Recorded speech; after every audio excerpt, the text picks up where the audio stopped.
Hey guys, and welcome to today's video. This is a bit of an odd one because I'm filming in the daytime with my geckos, which isn't usual because they're normally asleep, but Lyra was sleeping like upside down on her glass, so she needed to be moved anyway.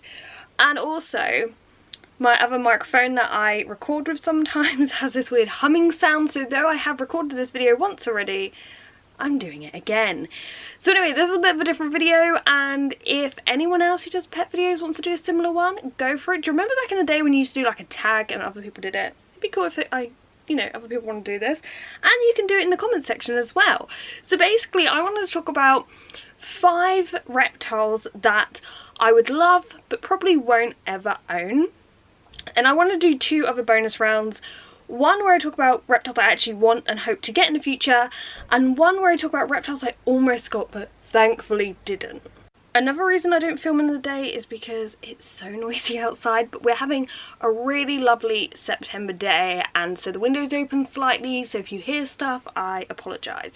But let's start off with reptiles I really want and actually hope to own in the future. So there is a gargoyle gecko and a lychee, and these kind of come under the same sort of category slightly as crested geckos and chihuahuas. They're all from New Caledonia, but they do have slightly different care requirements. Don't keep your lychee like you keep your crested gecko, basically.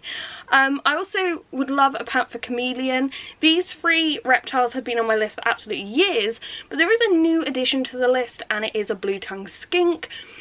I had a connection with one in a shop and I'm like, you're kind of cute. The blue-tongued skink's always been on my radar ever since I got a leopard gecko like years ago, but I will admit I need to do more research before I can fully say that's definitely one I definitely want in the future, but they do seem really, really sweet. Now let's talk about reptiles I'd love but probably won't get. I will insert different videos and pictures if I have film them or whatever in a reptile shop. I go to quite a few reptile shops. If not, I'll have to find a picture elsewhere. But the first one is going to shock you, is a snake. I'm going to butcher its name. It's a Jayapura tree python. Now I will admit what attracted me to these particular snakes is their colour. She's trying to get back in her cage. Their colouring and their pattern. But on doing a little more research, when you actually Google them and you put their name in an adult, a lot of them are kind of green, and when you put baby in, you get a lot more red and yellow ones.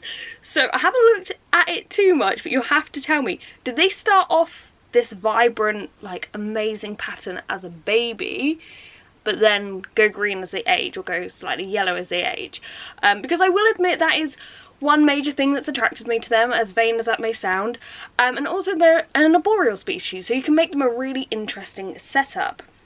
But of course, with snakes, I don't really like the feeding side of things, and I have heard they're a little more aggressive and quite cage aggressive, so that's a shame, because as you can tell, I like more docile reptiles.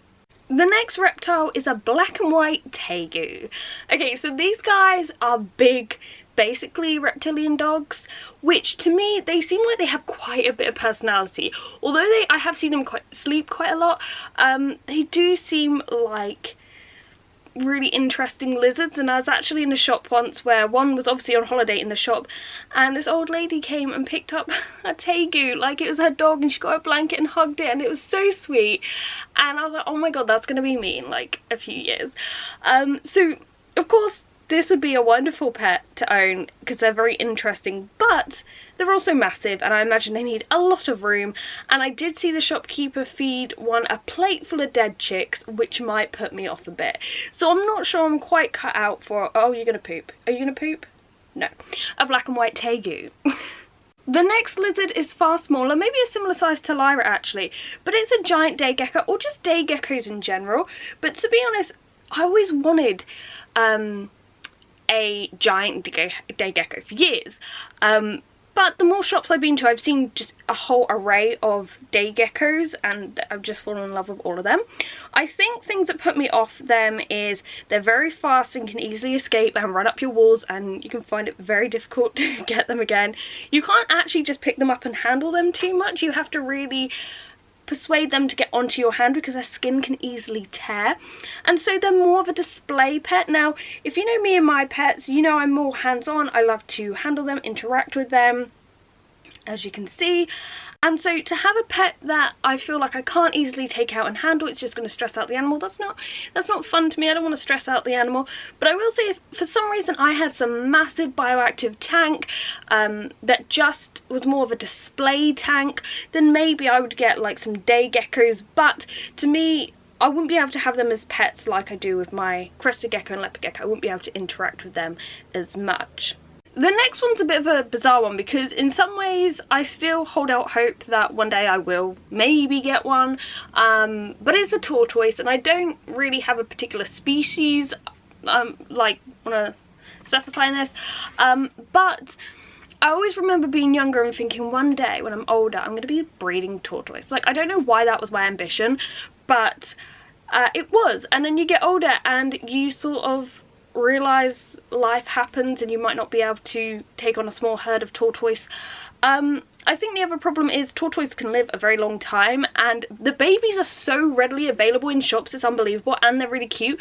And I think a lot of people think you just put a tortoise in a garden and occasionally give it lettuce.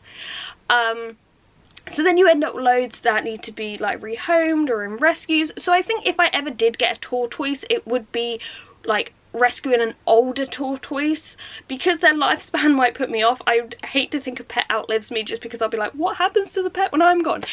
But yeah, so probably like an older tortoise we can give a nice little retirement home for is a possibility. But tortoise was one of those things that I like really wanted for a long time, but may not get. And the final reptile is a green iguana. Now, when I was younger and like getting into reptiles, I always remember thinking, when I'm an adult, I'll get a green iguana, like give it its own bedroom. And then you get older and realise house prices are ridiculous and you'll be lucky to have a spare room. But what attracted me to the green iguana is it's a big old lizard, but it's a herbivore, so you don't have to feed it like mice or chicks or anything. But yeah, as I said, as you grow up, you sort of realise the limited space you have, and I don't think it would be fair to keep a full-grown green iguana in like a small tank or something. And some people say you can let them roam around your house like a little dog, but I actually do want like a proper dog in the near future, and I don't think an iguana and dog would be a safe or good combination. So that was my list. If you're wondering why I'm no longer holding Lyra, it's because this happened. Like, I still have my fish tank. Oh, that was a double poop and it's on my leg, Lyra. Oh, so now I don't have any trousers on and I'm filming with Lyra in the tank, which you can't even see her. But that was my list, and if you do actually own any of these animals, maybe you can hold a day gecko, or maybe that python isn't aggressive, then let me know, I'd love to know. But now quickly I want to talk about two reptiles I almost got, but I'm so thankful I didn't. So the first one is a turtle. When I was like 14 or 15, I believe my parents were almost going to let me have Mississippi map turtles, and I was like, yeah, I'll keep them in a fish tank in my room. I don't know in my head if I really processed how big they could get. Like, they're not like one of the biggest species of turtles, but they definitely need more than just a little fish tank. And you know, I think that's the thing, most people see turtles in shops, they underestimate not only how big the turtle gets, but how big the tank has to get. So I'm really honestly glad I didn't get any turtles, because I don't really have a real passion for turtles. My boyfriend used to own 3, and he says in the future if we have the room he'd like to rescue some. That would be more his thing, you know. But yeah, I'm glad I didn't get them. And the other one was a collared lizard. Now, not too long ago actually, a neighbour was moving and had to rehome her lizards, and she offered me her collared lizard. She said she wanted me to get him a friend because they're meant to be social, but I didn't know anything about collared lizards. I didn't have time to research them, and I didn't really want one or have the room for its tank, and so I had to turn it down. I'm really glad I did, because obviously in situations like that, whether you're on a website like Gumtree, Free Ads, Pre-Loves, Craigslist, you see a pet going for free and you're like, oh, I'll take that. Sometimes it's important to step back and think, do I actually really want this? And when I was first offered it, I said, because she knew my dad, I was like, oh, I don't really want it. I don't know anything about these lizards. So I'm actually glad I did turn that down. But anyway, I hope you've liked this video. It's been a bit all over the place. I'm sorry it's not visually interesting, but my gecko did poop on me, and if you've ever had a crested gecko poop on you, it smells so bad.